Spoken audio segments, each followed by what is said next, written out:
Halo Sobat Estrus Mania, balik lagi pada channel pertanian kesayangan kita semua, Raja Estrus Channel. Apa kabar semuanya? Semoga semuanya dalam keadaan sehat selalu ya. Pada kesempatan kali ini, Mimin ingin memberikan informasi mengenai tata cara menetaskan telur unggas. Tentunya kegiatan ini itu berdasarkan pengalaman Mimin sewaktu menetaskan telur ayam, itik, dan puyuh waktu di Sekolah Vokasi Institut Pertanian Bogor. Seperti biasa, bagi teman-teman yang baru bergabung, silakan untuk mensubscribe dan menyalakan lonceng notifikasinya untuk mendukung channel ini agar terus berkembang.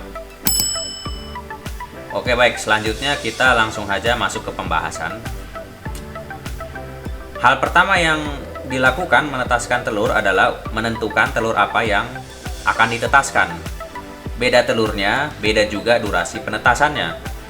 Telur puyuh membutuhkan waktu sekitar 17 hari untuk ditetaskan, sedangkan untuk telur ayam membutuhkan waktu 21 hari. Dan telur itik dan bebek sekitar 4 minggu untuk lama penetasannya. Nah, pada kesempatan kali ini Mimin akan menjelaskan menetaskan telur dari sudut pandang telur ayam ya. Nah, yang selanjutnya, dalam menetaskan telur dikenal dengan istilah mesin setter dan mesin hatcher. Istilah pada mesin-mesin hatcher itu adalah istilah pada mesin inkubator 3 hari pertama. Jadi mesin hatcher itu mesin inkubator 3 hari pertama dan 3 hari terakhir, di mana telur itu tidak dilakukan pembolak-balikan telur. Sedangkan mesin setter adalah istilah di mana mesin telur itu diinkubasi dengan pembolak-balikan telur secara berkala. Dimulai dari telur umur 4 sampai 19 hari di dalam mesin tetas, itu kalau telurnya ayam ya teman-teman.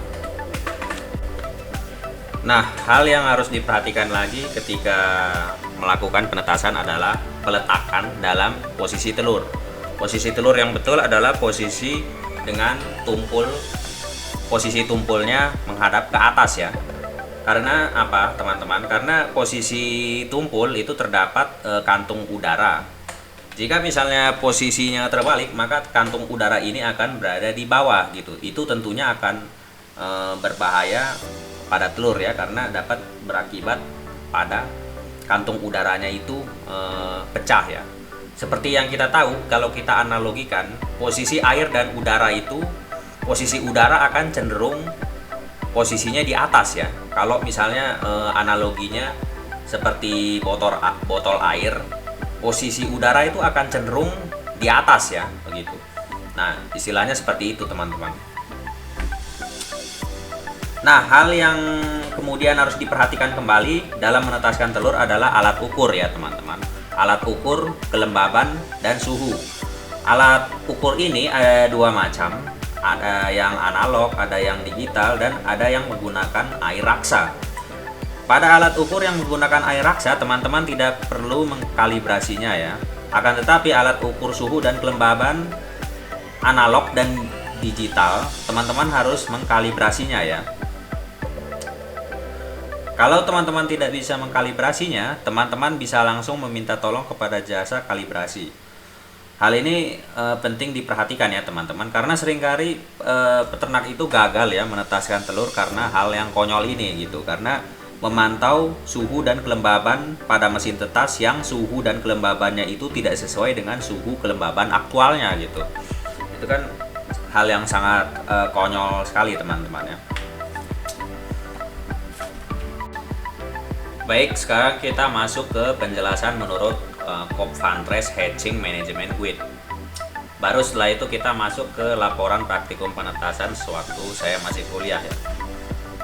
For your information, Kopfantres adalah perusahaan yang punya strain Kop ya, strain ayam pedaging yang paling banyak dibudidayakan oleh peternak Indonesia ya. Nah, kita langsung aja masuk ke Kopfantres. Nah, bagi teman-teman yang belum mempunyai kitab penetasan ini, teman-teman bisa mendownloadnya melalui link deskripsi di bawah. Kita langsung saja masuk ke pembahasannya di halaman 8. Nah, ini suhu ketika masih di dalam induknya ya. Suhunya itu 40 sampai 41 derajat. Nah, setelah telur itu brojol, telur itu memiliki suhu sekitar 24 sampai 29 derajat Celcius. Nah, ketika di kandang itu turunnya di nest box itu suhunya sekitar 21 sampai 25 derajat Celcius.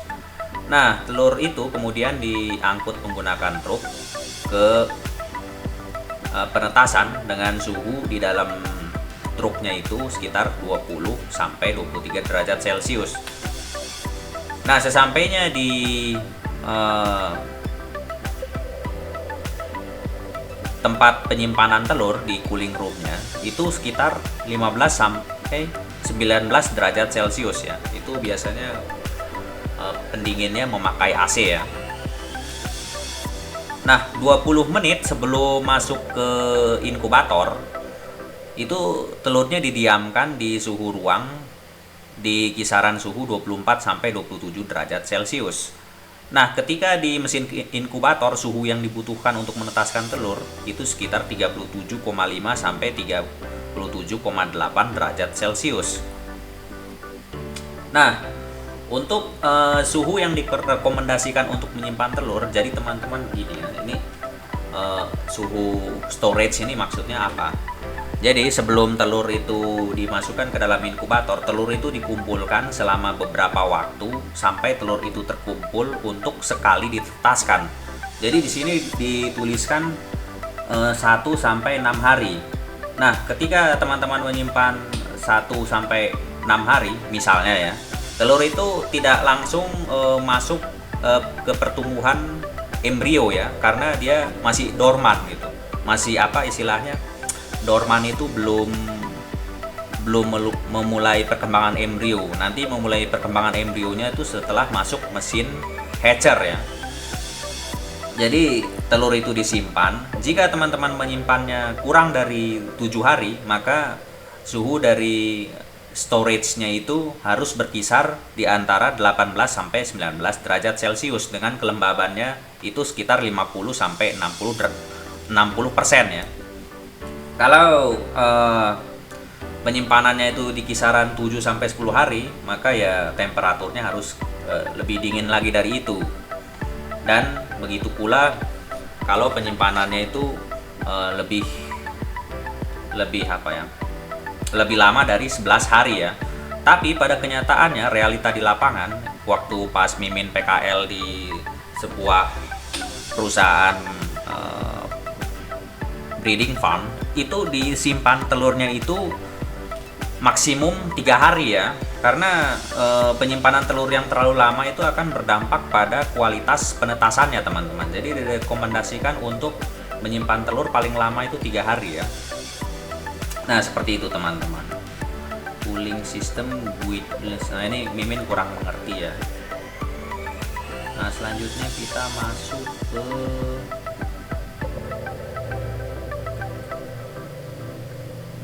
ini kalau memakai inkubator multi-stage ya, tapi jarang ada yang memakai inkubator multi-stage. Biasanya di hatchery itu ada sekitar 10 flock inkubator ya, jarang ada yang memakai multi-stage inkubator ya. Multi-stage inkubator itu apa teman-teman? Jadi ada yang single stack inkubator, ada yang multi stack inkubator. Kalau yang single stack inkubator itu ciri-cirinya itu all in all out. Jadi satu kali masuk ke dalam mesin inkubator dan satu kali selesai menetaskan gitu. Kalau multi stack inkubator itu misalnya telur dimasukkan ke dalam inkubator, terus beberapa hari kemudian ada lagi telur yang dimasukkan ke inkubator, begitu seterusnya sampai telur itu menetasnya beda-beda, jadi tidak all in all out ya. Sedangkan kalau single stack inkubator itu all in all out ya, jadi serempak berbarengan gitu antara telur masuk dan telur menetasnya gitu teman-teman.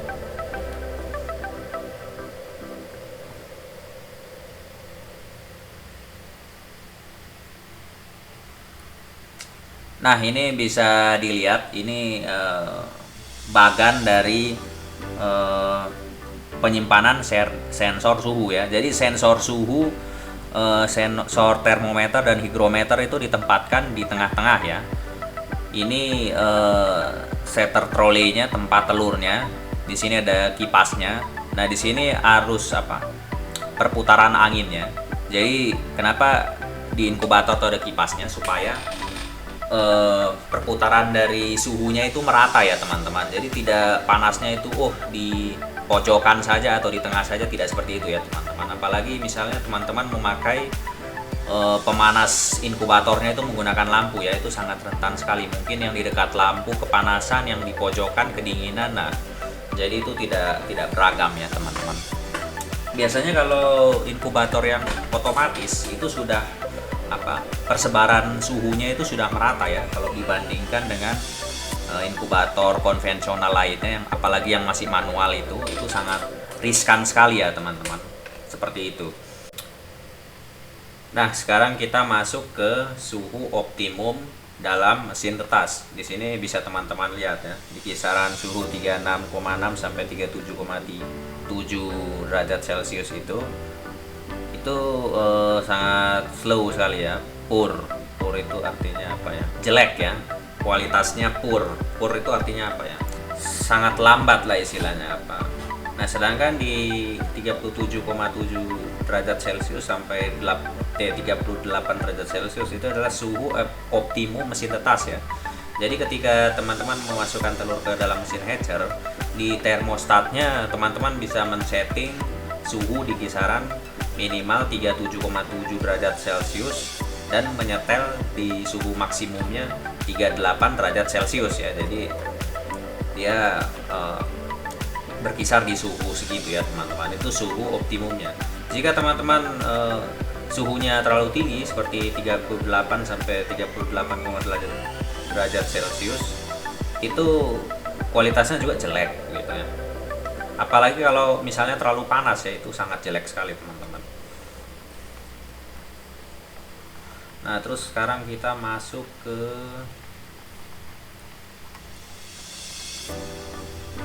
ini persentase kelembaban telur ya, setelah 18,5 hari di dalam penetasan ya. Kalau di dalam penetasan all in all out itu kelembabannya sekitar 10 sampai 10,5%. Nah, itu kalau misalnya didapatkan dari telur hatching yang dipanen dari ayam breeder umur 25 sampai 30 minggu ya. Kalau misalnya dipanen telurnya itu pada saat ayam breeder berumur 41 lebih sampai 50, maka kelembaban telurnya itu sekitar 11,5 sampai 12%. Nah, ini kelembaban telur, bukan kelembaban mesin ya teman-teman, itu yang harus diperhatikan. Jadi ketika telur itu masuk ke mesin tetas, itu bobotnya itu akan berkurang ya teman-teman. Jadi kelembaban si telurnya, bukan kelembaban si mesinnya teman-teman.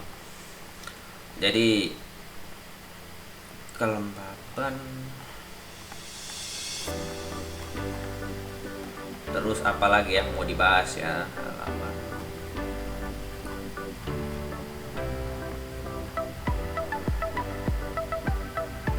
Nah, ini proses X transfer ya, dari cooling room ke mesin hatcher. Nah, proses pemindahan dari cooling room storage, dari tempat penyimpanan telur ke mesin hatching, itu diharapkan kurang dari 20 menit ya, karena kalau 20 menit lebih itu takutnya terlalu dingin ya. Ini menurut panduan dari COP hatchingnya ya. Jadi disarankan selama transfer itu kurang dari 20 menit ya.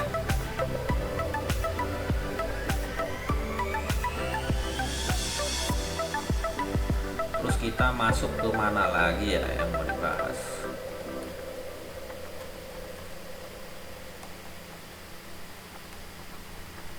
Ini teman-teman bisa membaca sendiri.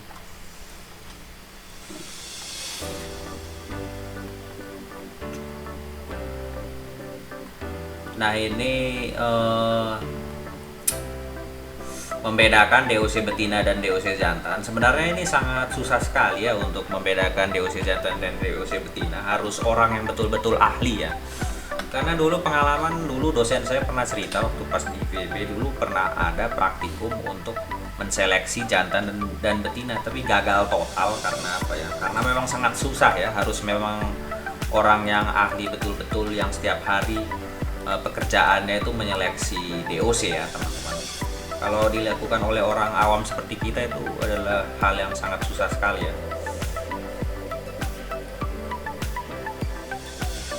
Nah ini chick grading, artinya kriteria DOC berdasarkan karakteristiknya. Jadi karakteristik misalkan grade A itu seperti apa gitu penampakannya begitu. Ini dijelaskan seperti ini ya. Ketika ditaruh ayam itu akan akan bergerak gitu dalam 3 detik ya, itu berarti dia bagus. Ini karakteristik yang dapat diterima. Grade B ketika ditaruh di liter, DOC-nya itu akan bergerak 4 sampai 10 second. Ini grade C biasanya kaling, ini enggak dijual atau langsung diafkir gitu ya teman-teman, tidak dijual ke peternak gitu. Refleksnya itu ya ketika ditaruh dia tidak diem aja gitu selama 10 menit gitu, jadi dia tidak ngapa-ngapain, jadi tidak aktif gitu ya. Ini bisa teman-teman baca sendiri kriteria chick grading gitu.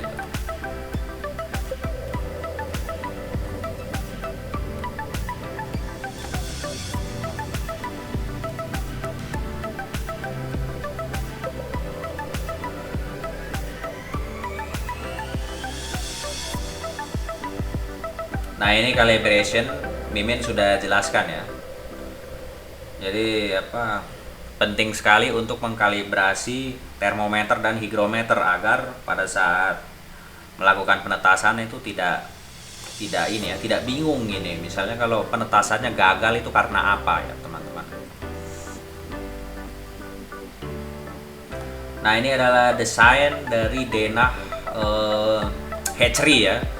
Ini di sini ada cooling room untuk storage egg-nya sebelum dimasukkan ke dalam inkubator. Masuk ke dalam inkubator terus transfer lagi ke hatcher room. Ini 3 hari terakhir gitu. Tidak pembolak-balikan telur, kalau di sini masih dibolak-balik telurnya ya. Nah, setelah itu chick take off. Oh, ini proses memilih ayam ya. Terus pengkotak biasanya DOC itu dibungkus ke dalam chick box ya, yang pakai karton itu. Nah seperti itu teman-teman, ini denahnya ya. Kalau bagi teman-teman yang ingin membangun hatchery skala besar ya, ini denahnya.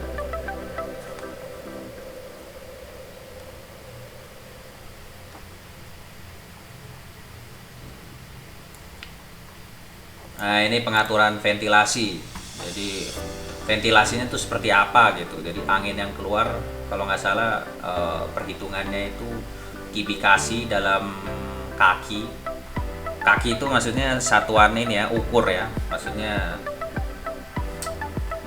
misalnya seperti meter tapi ini kaki dikali kecepatan angin ya. Ini bisa teman-teman perhatikan ventilasinya itu seperti apa gitu. Mulai dari pas di inkubator room itu harus bagaimana gitu. Terus pada saat temperaturnya seperti apa, terus kelembabannya seperti apa gitu. Jadi di inkubator room ini kelembabannya di setting 55 sampai 62% ya kelembabannya itu teman-teman. Jadi karena kelembaban itu penting ya teman-teman. Kalau kelembabannya terlalu rendah di inkubator, itu kemungkinan kalau menurut literatur itu kalau kelembabannya kurang, maka ayam itu pada saat 3 hari menjelang menetas itu ayam akan kesulitan untuk piping ya. Piping itu memecahkan cangkang untuk menetas ya. kalau kelembabannya kurang. Kalau kelembabannya terlalu tinggi, ayam itu akan maksudnya embrio itu akan kesusahan untuk bernafas sehingga bisa menyebabkan embrionya mati, teman-teman. Jadi harus di inkubator itu harus di setting kelembabannya tuh 55 sampai 62 derajat. Kok derajat lagi? 62% ya, teman-teman. Itu yang harus teman-teman perhatikan. Nah, yang selanjutnya Mimin bakal bahas apa ini? Ini apa ini? Sanitasi hatchery. Nah, ini kita bisa lihat nanti pada saat pembukaan di makalah, pas Mimin menerangkan tentang makalah, Mimin akan membahas tentang fumigasi ya, fumigasi telur tetas dan fumigasi inkubator.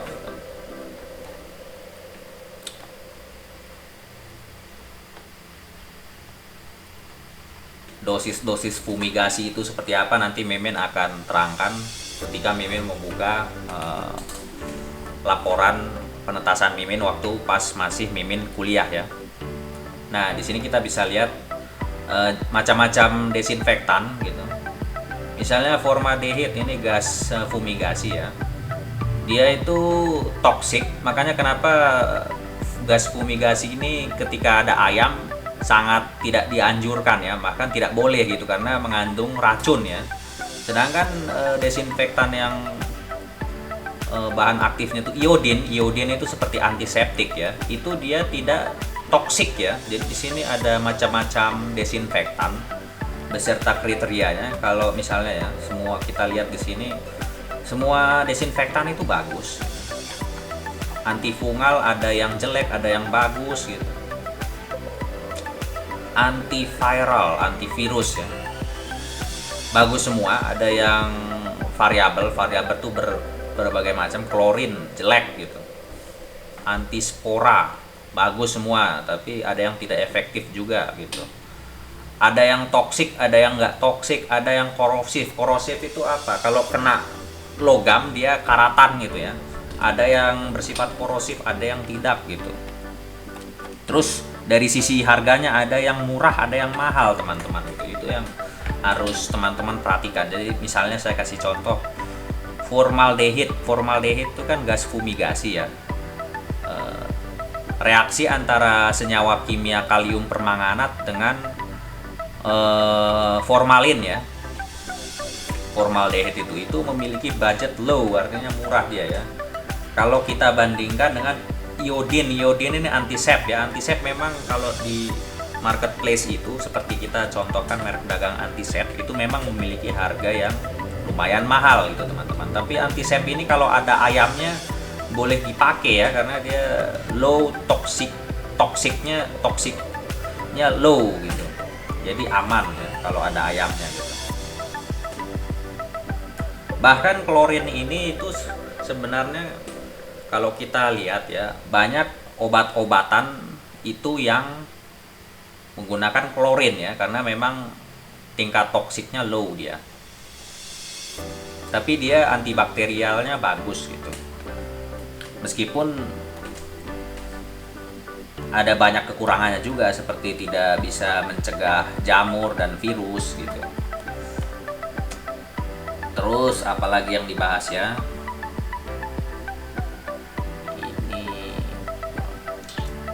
Biosecurity. Nah, ini biosecurity kalau di perusahaan besar ada semprotan ini kalau kendaraan ya. Kalau manusia harus mandi dulu gitu. Itu salah satu program biosecurity. Jadi harus betul-betul steril gitu. Recording terus. Nah, ini menganalisa, sekarang kita masuk menganalisa embrionya gitu. Kenapa embrio itu bisa mati misalnya gitu ya. Nah, ini idealnya telur ideal yang dimasukkan ke dalam mesin hatcher ya. Jadi telur yang ideal itu seperti ini, teman-teman. Jadi kalau misalnya teman-teman menemukan telur yang bentuknya aneh-aneh seperti ini gitu, itu teman-teman jangan memasukkannya ke dalam mesin hatcher ya, karena peluang untuk menetasnya itu sangat kecil sekali, bahkan nol ya peluang untuk menetas itu. Nah, ini perkembangan embrionya. Kalau infertil tuh tidak ada bulat-bulat kecil ini, infertil itu kosong ya, tidak akan menetas itu. Nah kalau yang fertil di hari pertama saja sudah ada kelihatan macam bulat gitu ya. Mimin juga pernah lihat secara langsung ya telur yang fertil itu seperti apa, jadi ya kurang lebih seperti inilah gitu. Ketika masuk ke mesin tetas ini sudah mulai berkembang gitu, ada merahnya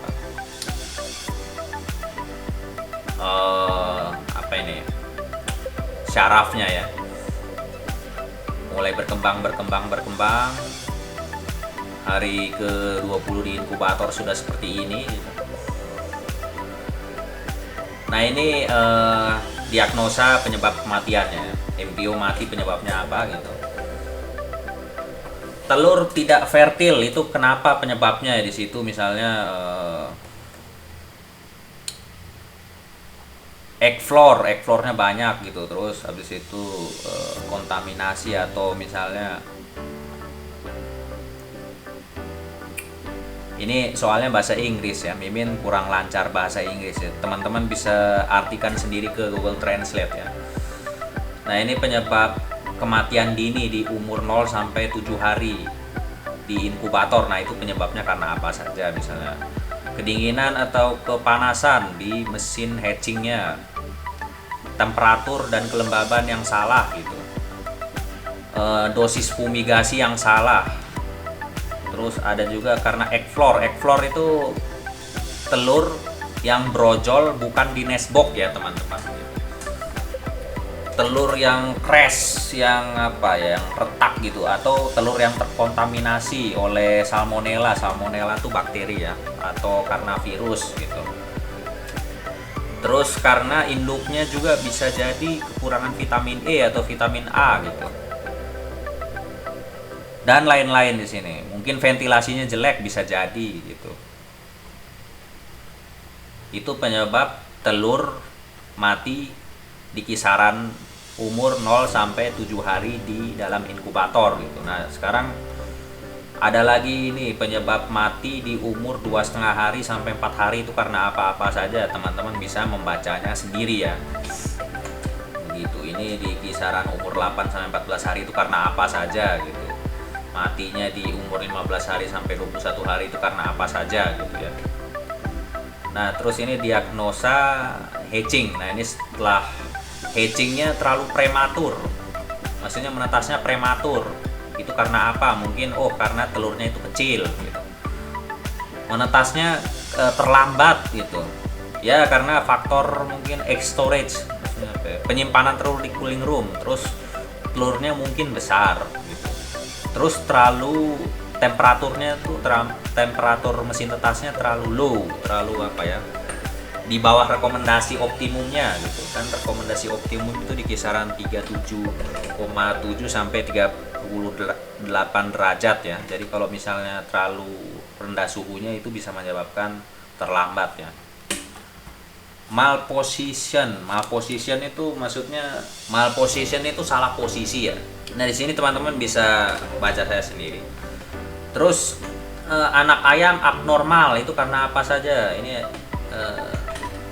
buku ini menjelaskannya ya teman-teman, kenapa anak ayam itu bisa abnormal, kenapa bisa gagal piping. Gagal piping itu anak ayamnya gagal menetaskan cangkangnya karena kelembabannya tidak cukup gitu, di sini tulisannya gitu ya.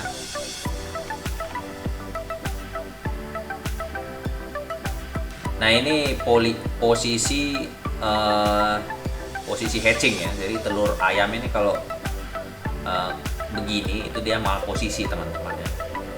Malposisi, salah salah posisi gitu. Nah kalau ini posisi yang betul teman-teman. Jadi kakinya di bawah, kepalanya di sini, bukan kepalanya di bawah ya gitu. Kepalanya pokoknya mengarah ke atas lah gitu. Ini memilih ayam bagus, jelek gitu, kelihatan di sini. Nah ini yang bagusnya cekernya seperti ini, yang jelek seperti ini. Gitu. Ini konversi.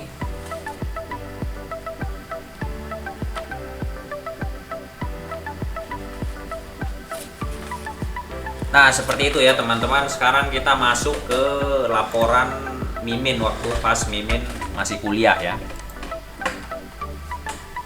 Nah, ini fumigasi ya. Jadi pada saat panen telur di breeding farm, jadi ketika masih di kandang, telur itu difumigasi dengan dosis 1 ya. Dosis 1 itu kalium permanganatnya 20 gram dengan formalinnya itu 40 ml per setiap 2,83 meter kubik ya.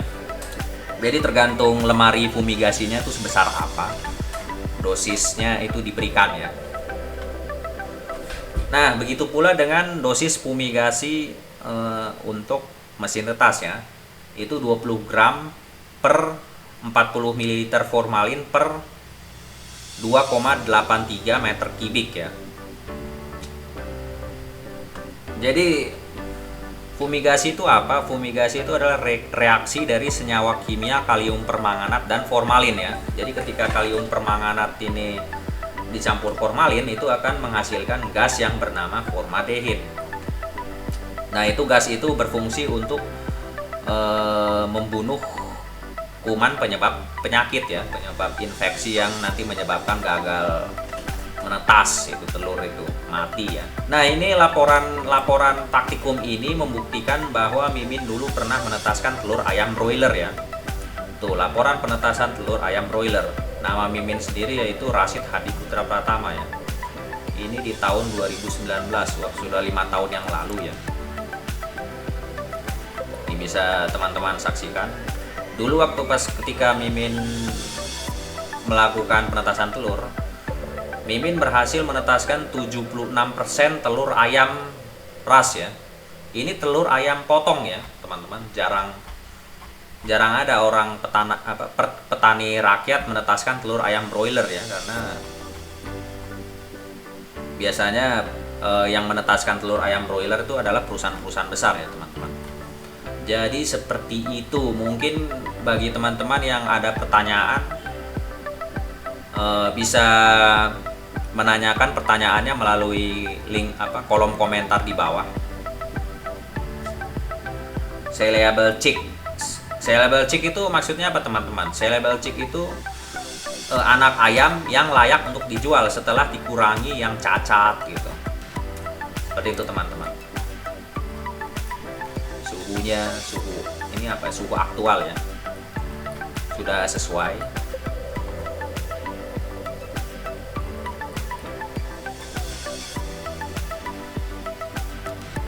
Kelembabannya tadi sudah sesuai juga ya, 55 sampai 62 ya. Meskipun ini di bawah sedikit ya. Nah, oke, itu tadi penjelasan Mimin tentang tata cara menetaskan telur ayam. Mungkin cukup sekian video tips and trick menetaskan telur unggas yang Mimin dapat sampaikan pada kesempatan kali ini. Kira-kira Mimin kedepannya bakal bahas tutorial tentang apa lagi ya? Tolong dong komen kalian di bawah.